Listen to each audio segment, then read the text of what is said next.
Welcome to another podcast on local government matters. Today we are discussing the bane of many municipal leaders, both administrative and political. We are discussing two components of municipal support and interventions. The one is the constitutional component in terms of Section 154 and Section 139 of the Constitution. We'll start it with that part of the conversation. And in the second part of the conversation, we'll deal with the actual programs of intervention. Some of you will recall the district development model. So we'll be evaluating the effectiveness and limitations of formal interventions in failing municipalities. We'll try and get an understanding of the systemic and political limits of external rescue missions, which a number of these things turn out to be. And then consider alternative models for municipal renewal, including localized innovation and peer support, and just generally what support interventions could look like. We are joined by the two experts in this field, Mike Sutcliffe and Johan Mettler, both of whom have experience in the 154 and 139 interventions. And Michael himself has been responsible for establishing a number of the support programs. So we are very lucky and very fortunate to have these two. And the way we will start off is perhaps get Mike Sutcliffe to explain the two constitutional provisions, Section 154 and Section 139, and then we'll take it from there. So to allow Michael, and why were they introduced? When Thanks is very much. justified? And over to you.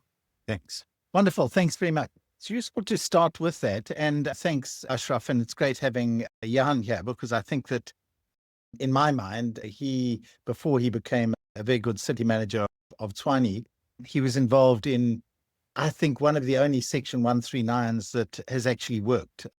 But we'll get to that a little bit later because it would be quite nice for Johan to give a sense as to what maybe empowered him more than maybe the others there. And partly, I think, because he was a cabinet appointee, it meant the politics of appointments as you get at a provincial level wasn't there.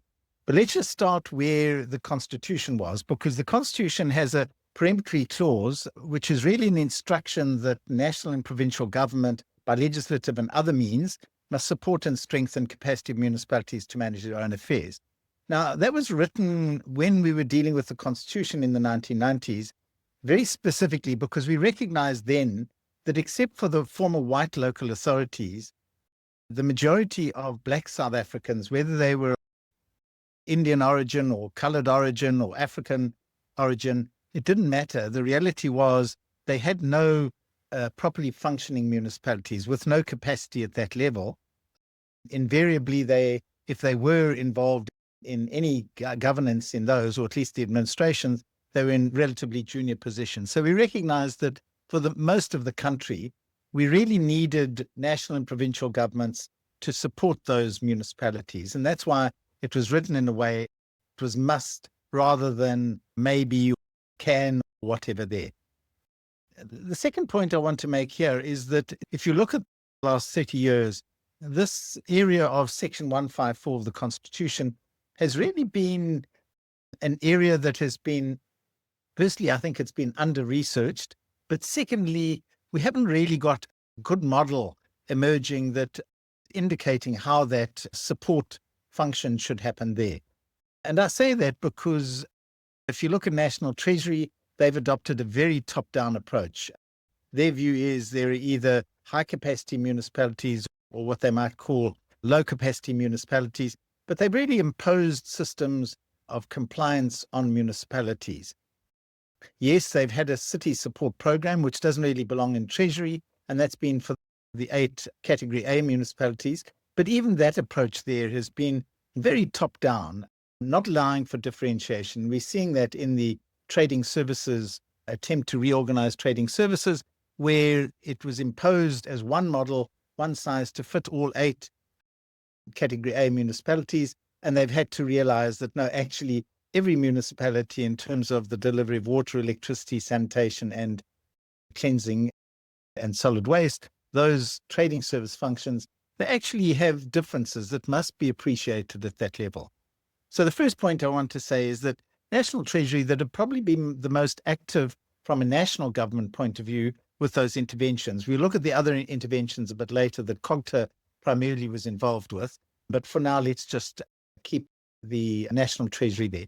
What has been good about what National Treasury has done is that compared to other countries of the world, they've kept really good data since probably 2007, 2008, when the MFMA came into effect properly there. And so there's excellent data that you could get a good historic record. And then certainly their MSCOA, which is the Municipal Standard Chart of Accounts, also gives you a very rich understanding, because the MSCOA now defines each of the services for which there's expenditure. So it means that you can't suddenly put some funny expenditures under different categories. You now have to record them properly there. When it gets to the provinces, though, that's probably where we've had very variable approaches towards Section 154, because primarily what's happened is that National Treasury, as they've been fairly dominant in this support process, they have pretty much said the National Treasury will take charge of the top 27 municipalities in the country. So that's the 8 Category A's and 19 Category B's. And then the other smaller municipalities will be dealt with by the provinces. Now, that approach has certainly impacted on the way in which the support function occurs, because if you're in the Western Cape, you can't say, okay, Cape Town is going to be dealt with nationally, and the rest of the Western Cape, right next door, you've got Stellenbosch, and you've got to be thinking, or Drakenstein, etc. All of those interrelate there. And I think that's weakened the way in which the support function could occur. The additional issue, and then I'll end on that for now, because later on we'll introduce interventions, and Johan is expert at that. The last thing I would say is that my own experience, now that I'm on the other side of the table, having been appointed by COGTA and KZN to be part of a team to give support to eThekwini, it's made me realize the value of diagnostics to be done. And I think we've got to really encourage that far more, because what happens is we often talk about turnaround strategies. And when you look at many of these turnaround strategies, they're almost a thumbsuck as to what provincial or national governments think the problem is, rather than saying your first step should be to analyze and make an evidence-based approach to identify what kind of support might be needed. And once you can identify that, then you can talk about a turnaround strategy. So that's pretty much all I want to do to introduce the Section 154s. It might be useful for Johan before he just introduces the 139. It might be useful for him to reflect a bit on the support side of this, because obviously the other side is Section 139, where the interventions have occurred, and those have been the ones that have been most popularized, as it were. And to a large extent, every report that I've seen, even going to Parliament, even within COGTA, there are very few, except the one, as I say, Johan was directly involved with, which was actually almost a cabinet appointment. But all of the others, I can't think of one at the moment of the other Section 139s that has worked. The only ones that have worked are where they've gone in and dissolved the municipality and had elections again. But over to you, Johan, just to maybe talk a bit about 154 and then introduce the 139s, and then we'll get on with the main items. Thank you. Okay. If you could also, Johan, briefly, I know that we are talking to people who are interested in local government, and it is assumed that they would have read that component of those components of the Constitution. But maybe just briefly what the two sections permit. Should I deal with that if you don't have them in front of you? Do you, Johan? I don't have them in front of me, but you can deal with the 154 Constitution there. Okay, so 154, as I've indicated, the section of 154, as I said, it's a peremptory clause. So it says the national and provincial government must support and strengthen capacity of municipalities to manage their own affairs, exercise their powers, and to perform their functions. And that can be done through legislation or in other means there. That's 154.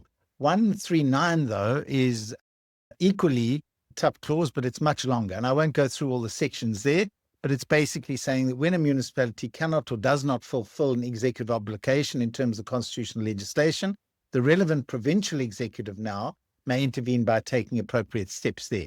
And then it goes through and says A would be issuing a directive, B would be assuming responsibility, or C would be dissolving the municipality. And then it goes in sections 2, 3, 4. It explains in further detail what those three broad areas are there, whether it's just saying to municipalities, you need to do X, Y, and Z, or whether they send in a team or an individual as an administrator to assume responsibility for functions, or dissolving the municipality. So those are broadly the two sections of the Constitution then that define both the support process and then the intervention process. But usually intervention follows support. Over to you, Johan. Okay, so 154 places an obligation on the national government to provide support to And municipalities. provincial. And Yes. provincial, yes. Yes. And 139 Says when they're not obligates them to fulfilling that intervene function. when they are not That's right. fulfilling that function. That's correct. Yeah. Over to you, Johan. Okay, thanks. Okay, so as far as 154 is concerned, I think the issue there really is the cooperation or the collaboration between the intervening party, whether it's not the national government or the provincial government and the municipality. So in that sense, it's a soft intervention. There must be agreement. An example of that is when I was sent to Nelson Mandela Bay Metro. That was a Section 154 intervention, if I can use that term. The National Copter Minister Pravin Gordhan was at that stage the Minister Copter. And that is essentially meant that there was a report that actually went to the Municipal Council in November of 2015, which then said that the municipality is dealing with these problems. The National Minister has identified it, and the Minister is now making these resources available to the municipality, and the municipality must then appoint them. That's a very important component, must appoint them in vacant positions on the senior management structure. And in my case, I was then appointed as the acting city manager, and Vuyo stepped in as the head of corporate services, because there was also a vacancy, but that vacancy again was occasioned by somebody being suspended. That allowed the national government to put resources in place that could actually make decisions. So as a city manager responsible for the entire metro, and then for somebody with delegated authority to oversee internal operations of the municipality. There was also a similar appointment from the HDA made to oversee the housing portfolio. There were 3 resources. And strange enough, in this one, this was very much national copter driven, and the successor to PG, Des van Rooyen, he also made an appearance there at some stage, also with his team to oversee how these things, or how this intervention was playing itself out. Now, the trick there is that it was enforced, if I can use that term, because nobody likes an intervention, no matter if it's a hard version or the soft version. But there was agreement at political level within the council. Then it was still the majority council, ANC majority council. So we were then given the authority, working with the executive mayor and the resident team that was also there, because there was also the IPTS debacle that was being investigated. The IPTS, Integrated Public Transport System, the buses that has never gotten off the ground, but there was significant amount of money that got lost as a result of fraud being perpetrated. So there was an investigative team that was also deployed there prior my arrival, or prior to the arrival of the Section 154 resources. And when we arrived there, then a lot of those responsibilities then became mine as the accounting officer. And that then gave us the authority, because were appointed the council, it gave us the actual authority to actually go and present reports to the mayoral committee, to be accountable to the public accounts committee, etc. Investigations that in place, and of course the Hawks were involved, as well as the Office of the Accountant General. That then also gave us certain authorities over suspension of staff that were identified, and also their prosecution through the criminal courts, including any recovery processes that had to take place. And that went along fine. The issues there, we did our reporting, etc. And to this day, there are still criminal cases, recovery cases that are the court roll. Incidentally, where I still have to testify. In fact, there's one civil case coming up in August. We have to go and testify.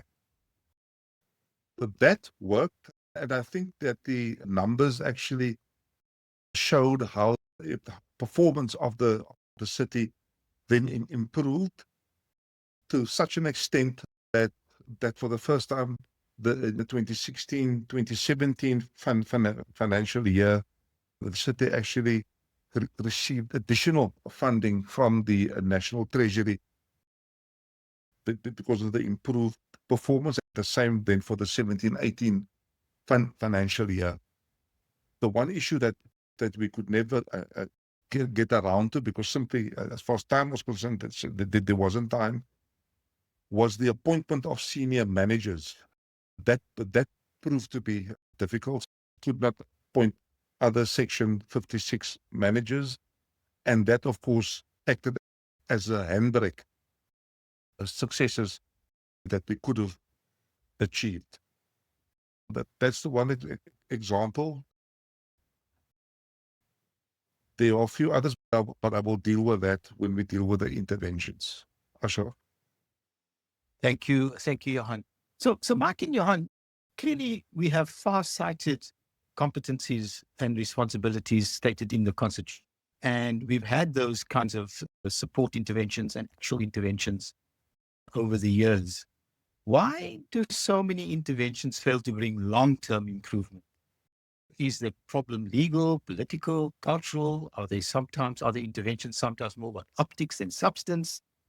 Why is it that you are able to get the success in the short term, but then the system seems to degenerate again into the administrators leave? Mike? From my side, I would suggest part of it is that we have not been evidence-based in what we do. So what has happened, and that's why if I come back to the Section 154, ideally what should happen is that certainly every 5 years, provincial governments, with the assistance of national governments, should undertake what I'm calling a diagnostic. In other words, to get a sense and say, in the case of eThekwini or Hamagara or wherever the municipality is, they've got a good assessment of where it is now in terms of the exercise of its powers and functions, and then whether it's governance issues, its LED issues, its administrative issues, its financial management issues, etc., where they are at the moment. So that at least that, based on evidence, is a signal as to what is likely to be accomplished over the next 5 years.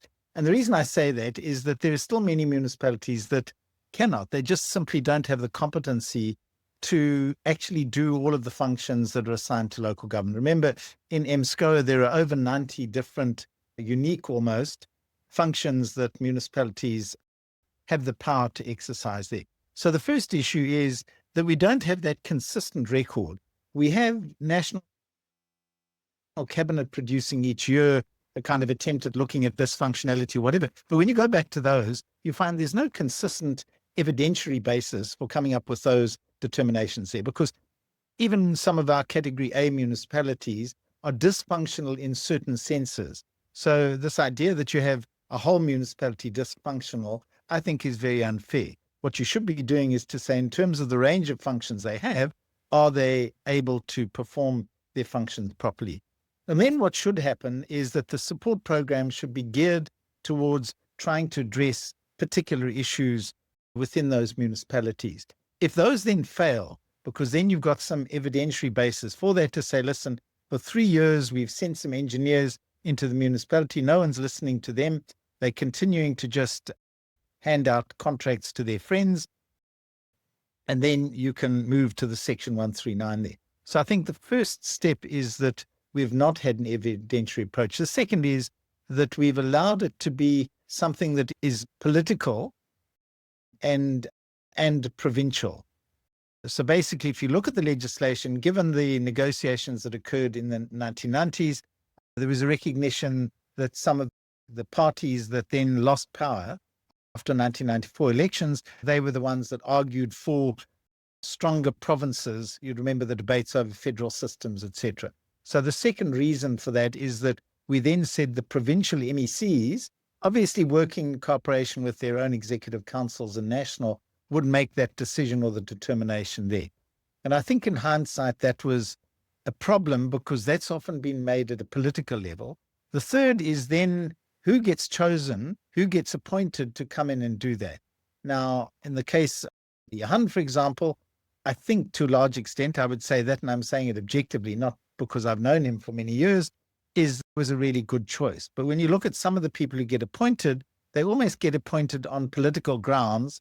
And in fairness to them, they end up feeling that they can't always do the job that they should be doing there, because sometimes you have to be able to ask hard questions and make hard decisions there. As Johannes said, there are still court cases today for Nelson Mandela Bay that arise out of the work that he and the rest of that team did there.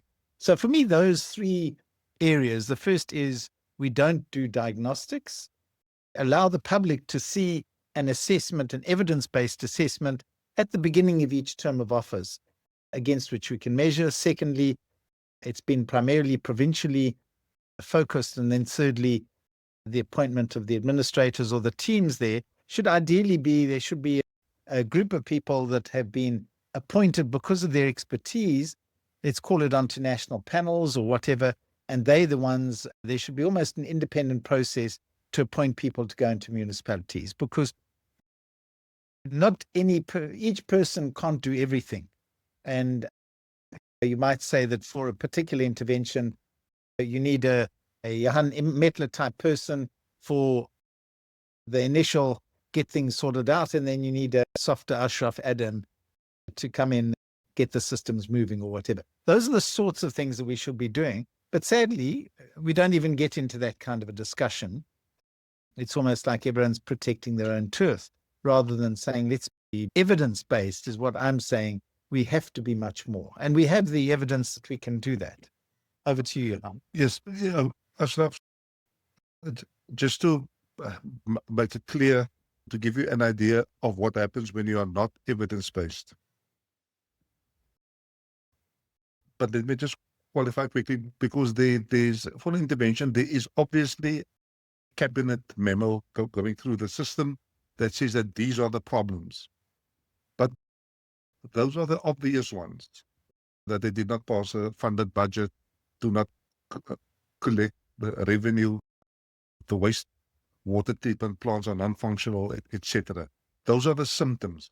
So the symptoms are set out. But what is underlying that? What are the value chains that have broken down, and to what extent?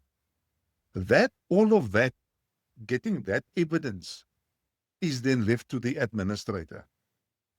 And that administrator must now find that evidence in a system that is by then designed to withhold information.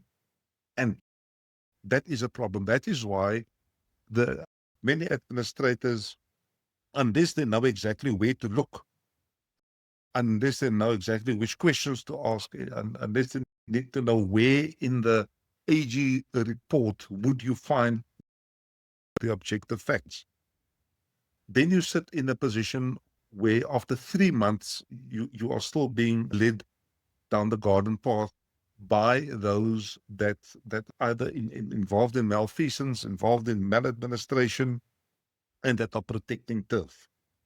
So there is an absolute need, and it's absolutely indispensable for a successful intervention, that there is a very clear case put forward for the intervention in a number of areas. And it's correct, it's not in all the areas. It is really a few key areas where it is clear that these are the actions that gave rise to the status quo, the root causes, so to speak. And many of those you will find in the annual reports. Do some reading, and you'll find it in the reports that gets processed through the audit committee. And of course, you will find it in the AG's report. But a lot of that work is known. So the province has a particular role to play in painting that picture if it's a provincial intervention. Similarly, for a national intervention, there are departments, the COCTAs of the world, the Department of Minerals and Energy, Water and Sanitation, that receive the reports and that can point infrastructure being, for example, being run down. What has caused it? The vacancies, for example, that have caused it, the underinvestment that have caused that. And obviously, all of that also then result in financial pressures. So those are the kind of investigative reports, or let's call them intervention reports, that would need to underpin a successful intervention. Without that, you are setting yourself back months. The same, and it's especially so in the case of where a municipality has been dissolved. I was in Lekwa, in Standerton, Mpumalanga, where the council was dissolved. And within 3 months, there must be a new council.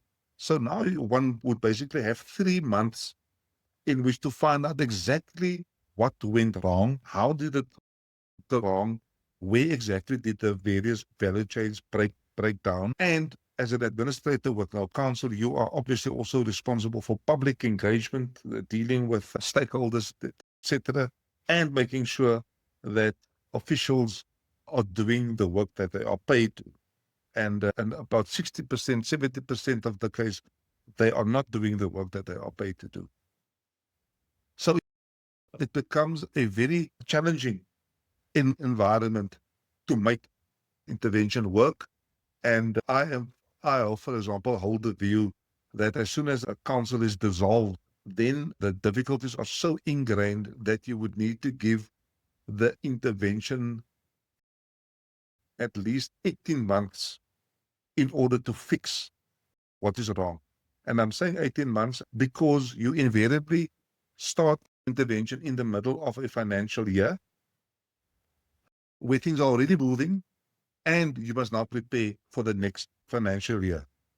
In order to give the intervention a full financial year, will be necessary for intervention to last at least longer than 12 months. Okay.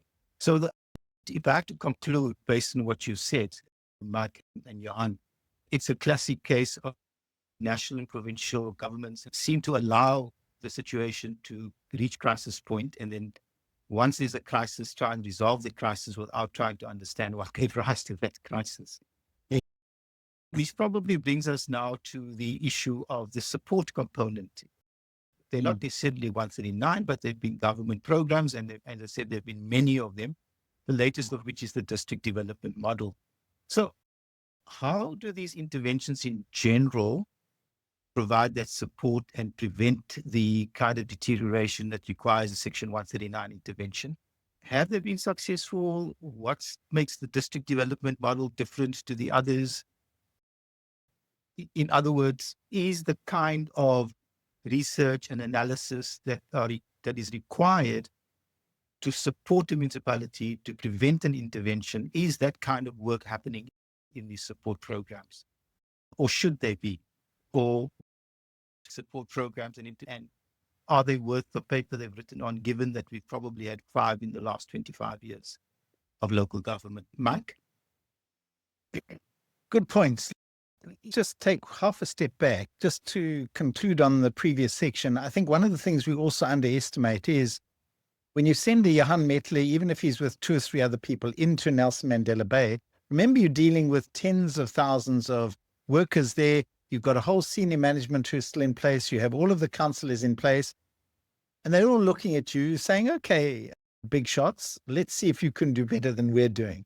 So I think that the pressure that is brought to bear on a system like we have here is very difficult when, at a subjective level, no matter how good your intentions are, you're surrounded by people who want you to fail, who might be hiding information from you, etc. So quite a difficult process that we see there. Now, DDM was brought in particularly by our president, but actually it has its origins, if you look at it, going back to when Thabo Mbeki launched the IDP and that section of the Systems Act that defines what an integrated development plan was, because it very clearly said then that an integrated development plan is not a municipal plan. Secondly, it's not a 5-year plan. And unfortunately, it's become over the years a municipal plan. And secondly, it's become something that we think of an IDP over 5 years.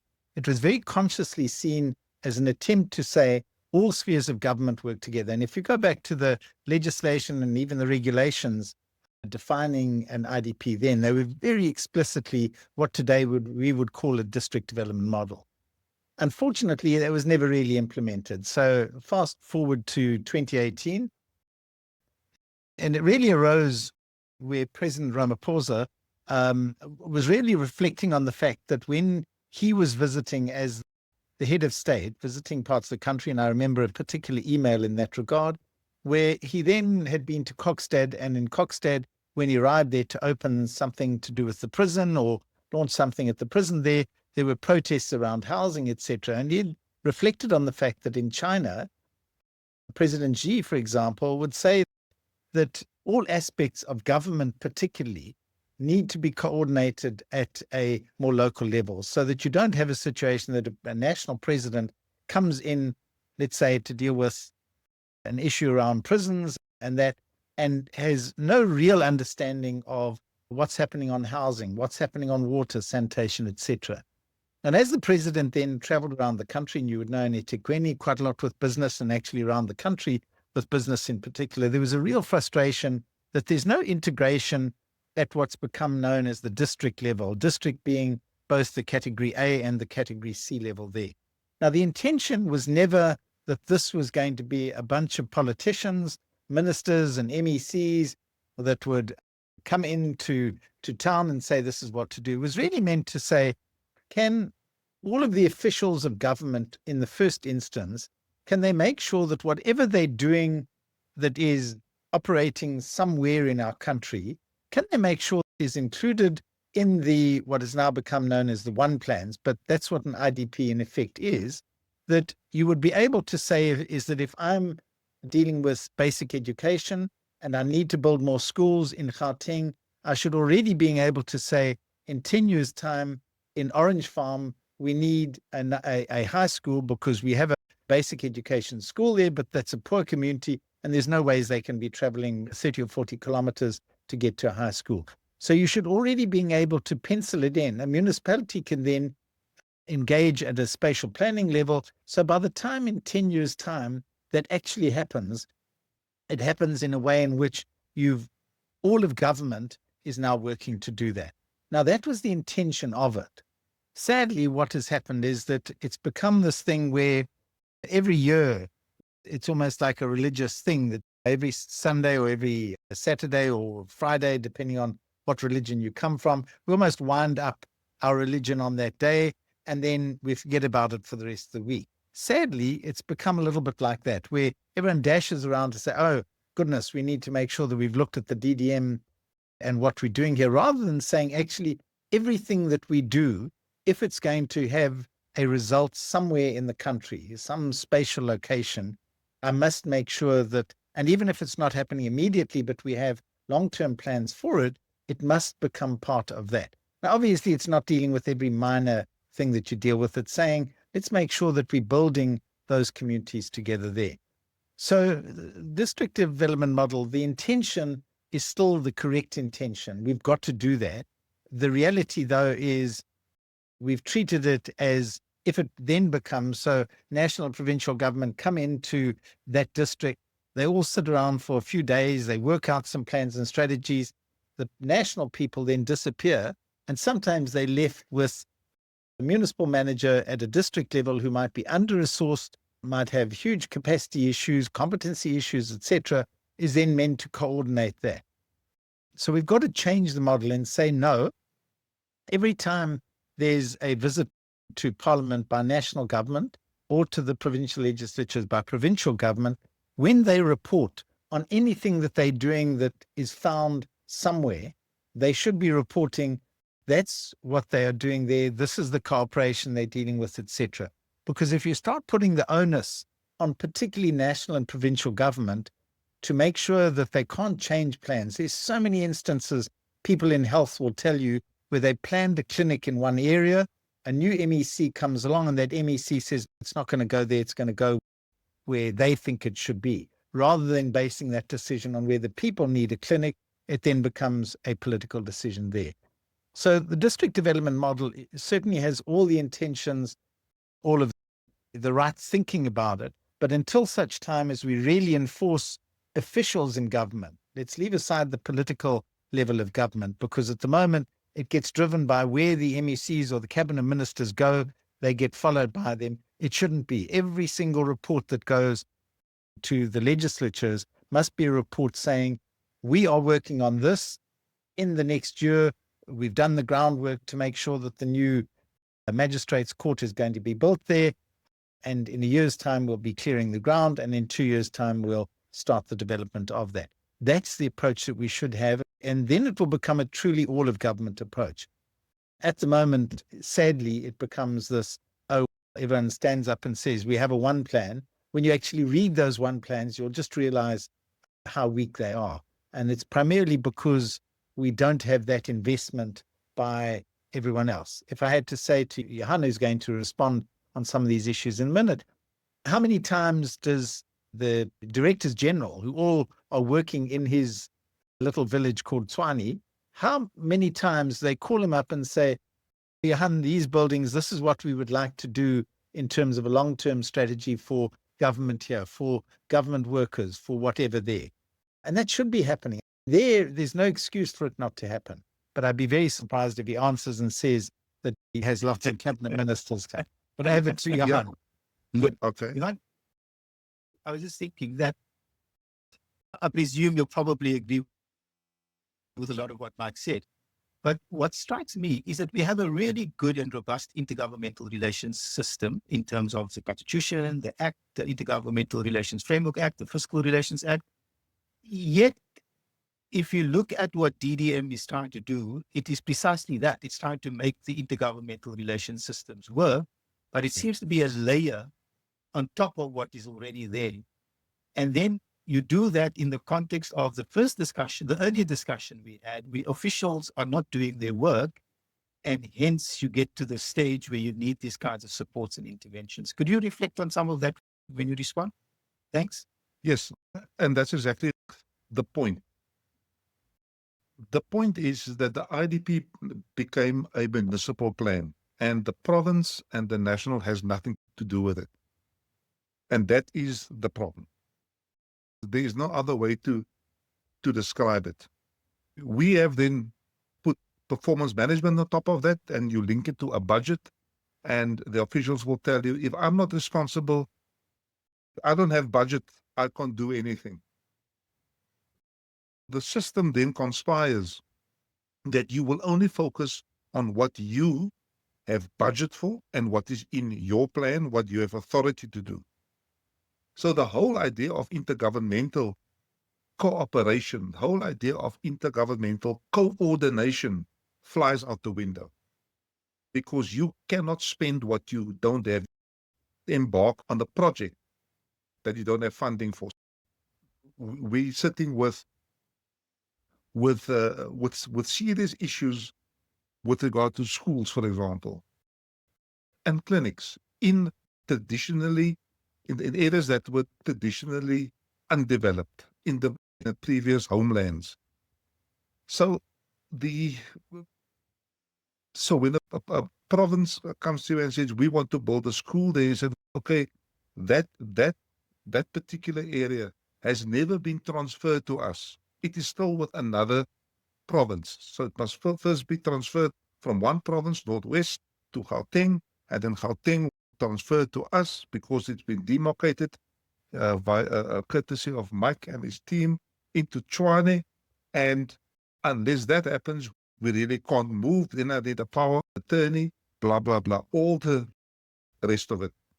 Whereas if there was an agreement up front, let's say at the beginning of a term, that this all a 10-year plan, 5-year plans are also a bit of an anomaly in my view, but a long-term plan to say these are the developmental areas, this is what government wants to achieve in those areas, then everybody can start planning for infrastructure, bulk infrastructure on my side, electricity infrastructure depending the capacity required by either by the metro or by the ESCOM, whatever the case may be, and then a pot of money and set aside for a particular area. And I think if we can start thinking along those lines, then the DDM will start making sense. But there are still government departments, municipalities, the Department of Justice doing its thing, Department of Education. So it becomes very difficult to within that context, one plan together. What has then in fact happened is that there's now an additional layer on top of those layers that are not being implemented. So here's just another layer that will not be implemented because, as everybody will tell you, the one plan does not have a budget. Where is the budget of this one plan? The whole idea then of holding people accountable for what must happen in terms of the one plan falls by the wayside because my provincial colleagues have their APPs, their responsibilities are there, and I've got my service delivery budget implementation plan, and my responsibilities are there, and my performance agreement speaks to that, and their performance agreements speak to whatever they have to do. So it is a bit of a mess. And the only way to get out of this is to start taking a step back and identify areas and say, this is what government, the National Development Plan is a good example. This is what government wants to achieve in this area. And these are the players that are involved. And it is then up to those players then to say, what is my contribution towards that outcome? And then plan and budget according to that. But for as long as we have, I need to call it separate development, but in our sense, separate developments taking place is going to be very difficult for the system to cohere. We have to go back, and perhaps not go back, but the white paper review would have to come and say, this is what was meant in the section of the previous white paper, the 1998 white paper, that dealt with integrated planning, and this is now how it's going to happen. And the white paper is not a white paper for local government, it's now a white paper for government in local areas, the whole of government in local areas. That is the only way that we are going to bring the development to areas that have been deprived development in the past 30 years. Ashraf. Now, do you know how Yeah. that can happen? Oh, sorry. No, carry on, man, carry on. Because I see we're getting towards the end here. So firstly, congratulations to both of you for starting Local Government Matters. So I'm going to tell you how it could become really big. Initiative there. And I think if I was the president, I would dictate that it shall happen in this way. But as you're much nicer people, I would approach the president and suggest the following. We have 52 weeks in a year.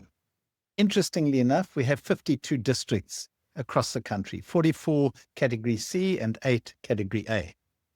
And really, there are 4 things that we want done in that intergovernmental way. We've got to put aside governance and administration because those are things that we should be dealing with collectively and try and work out. But the first issue is economic development in each area. What is happening? What's likely to happen? What do we need to do, etc. Second one is infrastructure development. A third one is social development. And then a fourth one is broadly environmental stroke disaster stroke climate variability. Now, if we said that every single director general in the country who's involved in any of those things will have to be involved in one of those districts every single month of the year. And it'll be quite easy to package that. So that you say, okay, in the case of, I'm thinking of Johan now, together with every head of department at a provincial level and every city manager, municipal manager there. And the idea would be that 4 times a year, Johan would know that he's got a meeting where all of the infrastructure, the people who are driving infrastructure in our country, and particularly in Tshwane, they're all going to be, and it can be done through teams, they're going to spend an afternoon together. So it means one afternoon, once a year, he's got all of those key players around talking through what the infrastructure needs are of Tshwane, how they're being performed, how they can be better performed, etc. And if you say that a month before that, there's an infrastructure document that gets prepared by the functionaries to say, okay, at that meeting, these are the kind of things that are happening, but these are the areas that discussion is going to be about. If we at least just start with that, if a person like Johan is able to have all the key infrastructure people where for 3 hours, they're going to just talk infrastructure and what is the annual situation looking like, and then what's the 5-year, and then what's the long-term strategies there. And then 3 months later, Johan's got a similar meeting that brings together the economic development players at that level. 3 months later, he's got someone dealing with social and that. Now, imagine if we start just organizing it in that way, where we've got a kind of system there where those dates become sacrosanct. Doesn't matter where someone's visiting or following their minister around somewhere. For that afternoon, they are devoted to just thinking about Tshwane or wherever a week later they're going to be dealing with. And it won't be each DG necessarily, because they can make sure that the DDGs, etc., can accomplish that.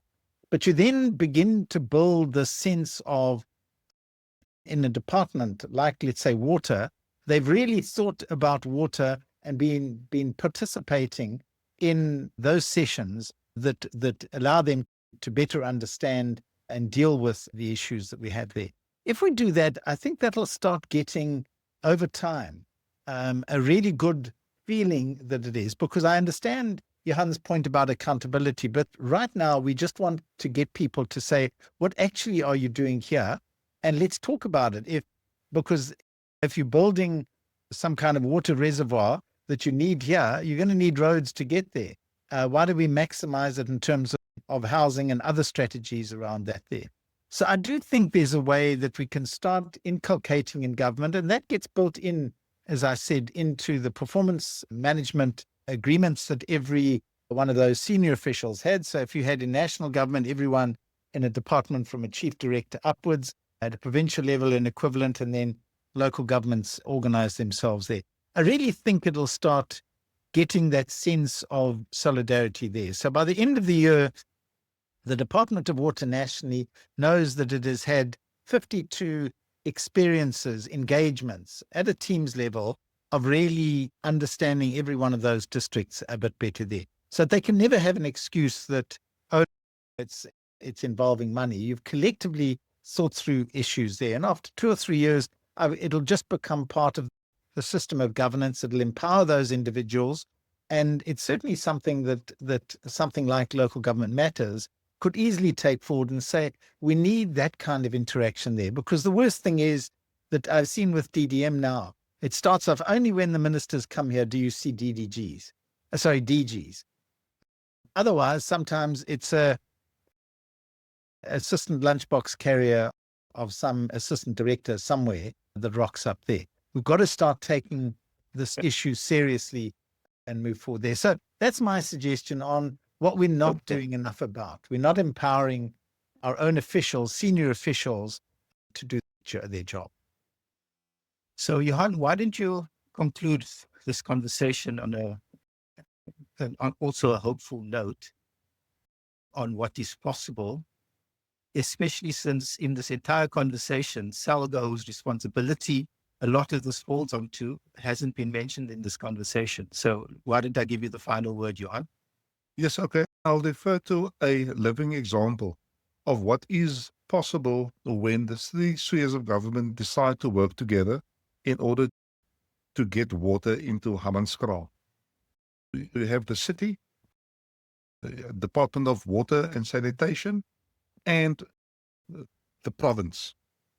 The province playing an oversight role and making sure that technical meetings happen. So there is a plan for an area, and it's a very specific plan. The plan is we need to get water there, and we all have our responsibilities set out. I do see Sean Phillips, and I do see the DG of Gauteng meet, and we say, this is how far we have come, these are the issues that we are dealing with, etc. And it is happening. So it is absolutely possible that you can have a system Mike has laid out, where not only do we sit, but we also identify resources that can make something like that happen. So it's absolutely possible. There must just be a will, both at the administrative level and at the political level, to make that happen, irrespective of who the mayor is, irrespective of who the MEC is, irrespective of who the minister is. Thanks. Fantastic. Thank you again, Mike and Johan, for another intriguing conversation. And it boils down to leadership. Yes, the soft skill being the hard skill. And we need to really, well, certainly, this is something I really believe, that there needs to be some kind of qualification for people to join the public sector in a manner that's a lot more robust than what the National School of Government currently does. You have to be qualified to work in a particular field of public sector governance and things like that. So thank you very much. And Thank you. Take care. All the Bye-bye. best. Take care. Bye. Cheers. Thanks, And thank you colleagues.